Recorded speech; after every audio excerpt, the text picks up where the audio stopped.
Assalamualaikum warahmatullahi wabarakatuh. The three of us will interview someone who works in Yatim Mandiri regarding productive zakat.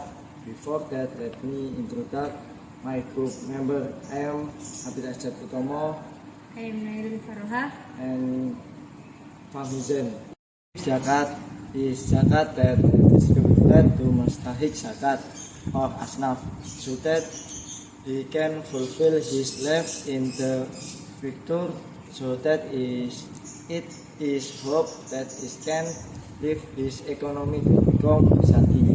Warahmatullahi wabarakatuh. Bismillah, alhamdulillah, wassalatu ala rasulillah Muhammad.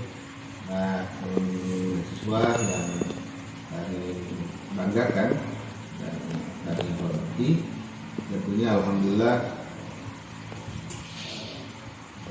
dengan karunia Allah, dengan takdir Allah, hari ini bisa bersama-sama dalam rangkaian untuk meningkatkan kualitas keilmuan kita, terutama di dalam perzakatan dan di dalam perwakafan Indonesia, yaitu melalui mahasiswa. Perkenalkan terlebih dahulu, saya jabatan di Yatim Mandiri sekarang ini adalah pengawas.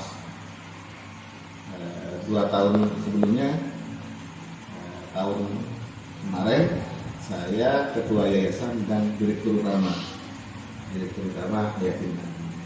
Alhamdulillah bisa membawa Yatim Mandiri itu pelaporan keuangan terbaik nasional. Nanti datanya saya kasihkan ya. Jadi Basnas pusat itu kalah laporan keuangan sama Yatim Mandiri. Ya. Jadi Yatim Mandiri itu sangat luar biasa. Terus nomor 2 di bidang LKS, lembaga kesejahteraan sosialnya, Yatim Mandiri di Jawa Timur itu juara 1. Tapi secara nasional itu juara 3. Nah, dan bersamaan saya yang menerima penghargaan itu. Nah, tentunya teman-teman semuanya, jadi badan wakaf atau perzakatan di Indonesia itu potensinya besar. Kalau zakat potensinya itu 217 triliun. Ya. Tapi potensi wakaf 2000 triliun, jadi besar. Dan itu sangat ditakuti oleh agama lain, karena pergerakan zakat dan wakaf umat Islam itu kuat, dan itu yang menopang ekonomi umat Islam. Kira-kira itu teman-teman semua. Nah, tentunya maksud dan tujuan kalian hari ini, silakan dan monggo apa ya kebutuhan ya, atau yang mau ditanyakan, silakan. Ya, sebelumnya perkenalkan Pak, kami bertiga dari UINSA, mahasiswa dari manajemen zakat dan wakaf. Saya sendiri Nailul Faroha. Terus ini teman saya Fahmizan. dan itu teman saya namanya Habib Ajat. Kami kesini ingin mewawancarai Bapak mengenai wakaf properti. Ya. Terima kasih karena sudah dipercaya kami untuk bisa diwawancara untuk menjelaskan seputar zakat dan wakaf. Dan alhamdulillah kembali lagi, zakat dan wakaf ini potensinya sangat besar. Nah, di Jawa Timur lembaga zakat dan badan wakaf terbesar itu Yatim Mandiri. Nomor 2 Nurul Hayat, nomor 3 IDSF, nomor 4 lain. Dan keempat ini menjadi lembaga amal zakat nasional. Tapi secara prestasi alhamdulillah Yatim Mandiri ini paling unggul ya. Setahu saya kan zakat produktif itu zakat yang diberikan kepada mustahik yang kemudian dikelola dengan baik. Nah, menurut Bapak sendiri ini bagaimana? Boleh dijelaskan lebih detail mengenai zakat produktif? Ya, kalau di Yatim Mandiri zakat produktif, zakat itu kan sebenarnya haknya mustahik ya. Tetapi namanya lembaga amil zakat itu pendampingan. Ya, tidak mungkin mustahil itu mampu memproduktifkan sendiri tanpa diajari, didampingi. Pertama, bagaimana cara bahasanya memproduksi, bagaimana cara mengatur keuangannya. Jadi zakat produktif itu beda dengan wakaf produktif ya. Kalau wakaf produktif itu kan langsung lembaga yang memproduktifkan. Tapi kalau zakat dikasihkan ke ini dulu ke mustahiknya. Tapi mustahik itu diajari bagaimana cara memproduktifkan zakat itu, dan diajari juga bagaimana mencatat keuangannya secara akuntansi. Contohnya gini, yatim mandiri zakat produktif itu salah satunya para mustahik itu diajari cara membuat bakso sebetulnya. Karena saya punya binaan itu di mana 80 orang di Makassar itu namanya membuat bakso kolbu.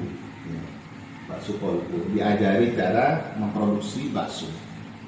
Nah setelah pinter, setelah bisa, maka sama yatim mandiri itu dibikinkan gerobaknya, sehingga mereka itu bisa jualan, bisa jualan. Nah satu orang itu paling tidak anggarannya satu contoh 20 juta, dikasih 20 juta. Jadi sudah dapat gerobak dan dapat modal untuk membuat baksonya, sehingga sudah bisa jualan. Salah satunya. Terus nomor 2, saya punya binaan di mana di Jember ya. Di Jember itu diajari cara membuat keranjang ikan, tempatnya ikan ya. Nah, keranjang ikan. Nah, mereka itu tidak hanya diajari cara membuat keranjang ikan, tapi ditunjukkan pasar-pasar untuk bisa menjual itu keranjangnya itu. Artinya yatim mandiri itu menyambungkan ke pihak pengepul, ya. Pihak pengepul, sehingga para mustahik ini tidak hanya berjalan sekali, tapi terus menerus. Jadi dana zakat itu sama mustahik itu dibuat dibelanjakan untuk peringnya. Nah setelah itu dibuat keranjang ikan. Nah tidak lepas di situ, didampingi lagi bagaimana supaya ini laku gitu ya, supaya ini laku. Dan keuangannya pun itu diajari, tidak dihabiskan hanya untuk konsumsi setiap harinya, tapi disisakan ya, disisakan. Itu dibagi 3 keuangannya itu minimal. Dari omset itu dibagi 3. Satu, modal itu tidak boleh berkurang, ya, tidak boleh berkurang. Tapi konsumsi keuntungannya itu yang dibuat konsumsinya, dan dari keuntungan 10% itu disimpan menjadi tabungan. Nah keberhasilan zakat produktif seperti inilah yang menjadikan itu bisa berdaya. Ada lagi banyak model untuk zakat produktif. Nah zakat produktif itu setelah nyampe ke mustahik, nah mustahiknya diedukasi ya, diedukasi untuk membeli mesin cuci ya, sehingga dia itu bisa laundry. Nah kalau selama ini dia itu kerjaannya membantu tetangganya untuk nyuci, sekarang tetangganya itu sudah nyuci ke dia dengan bayar karena sudah punya mesin cuci, paling tidak punya 2 atau 3 mesin cuci, dia itu sudah bisa berbayar. Nah sehingga ada lagi kalau di Lombok itu ya, di Mataram, yatim mandiri itu membentuk namanya kampung zakat. Kampung zakat. Kampung zakat itu seperti apa?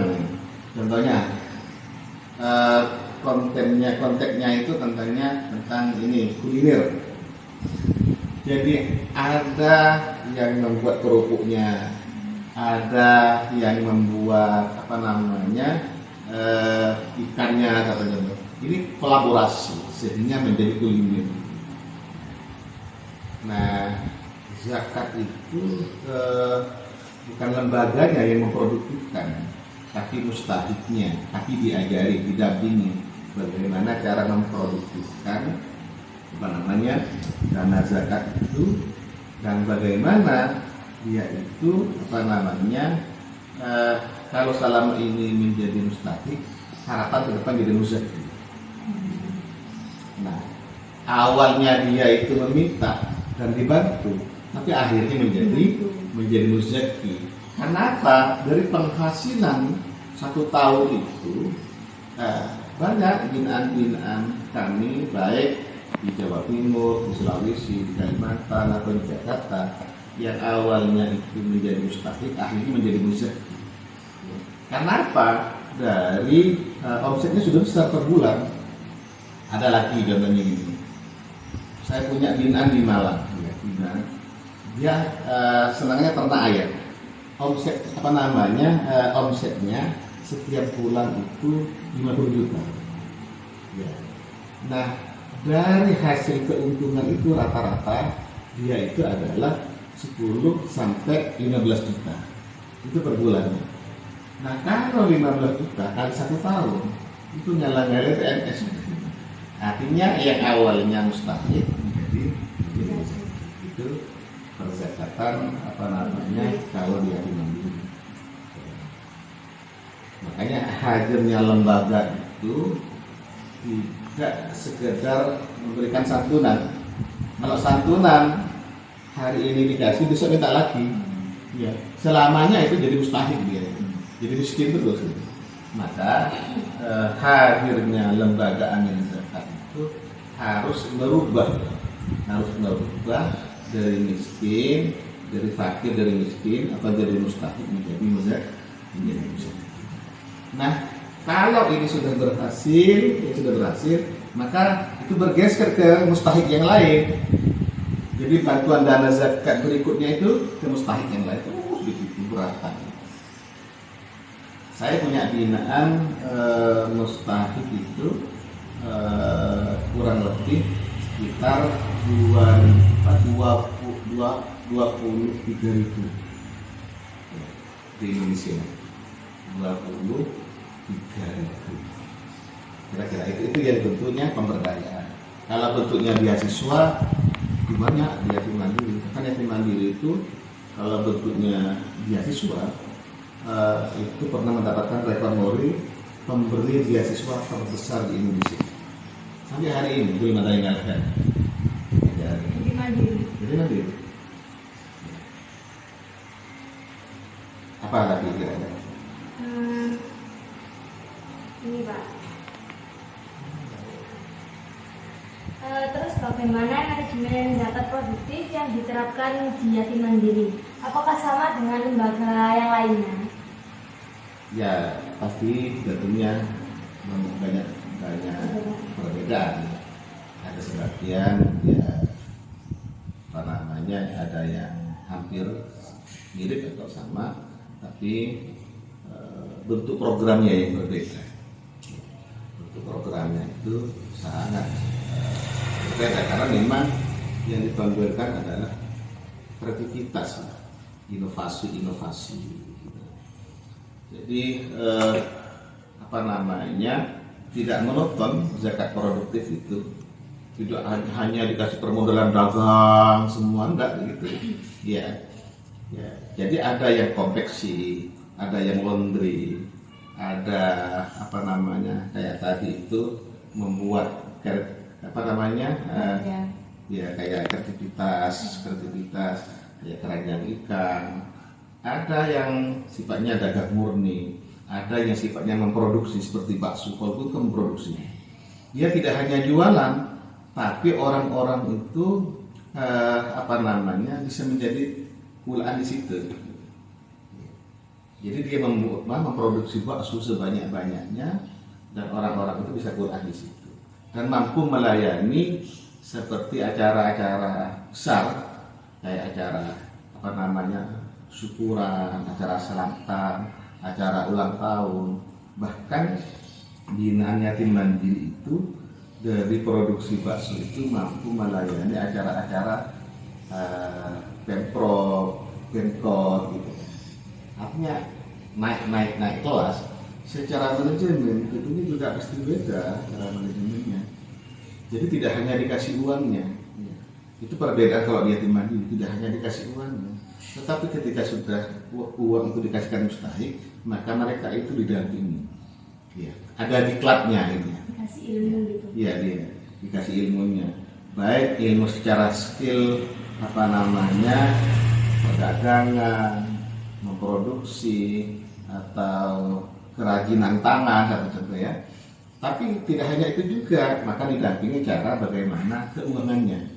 Ya, keuangannya. Nomor 3, bagaimana dia itu juga bisa nabung gitu, bisa nabung. Dan alhamdulillah yang berhasil itu sangat luar biasa, karena memang salah satu manajemen yang diterapkan yatim mandiri itu tidak berdiri sendiri tapi bekerja sama dengan mahasiswa. Ya. Nah, mahasiswa itu selain memang belajar bekerja dan magang di situ itu, nah tentunya terbantu oleh anak-anak mahasiswa itu ada yang jurusan akuntansi. Ya. Dan nomor 2, kalau dari WITSA salah satunya di jurusan syariah diajarin bagaimana memperbaiki agamanya.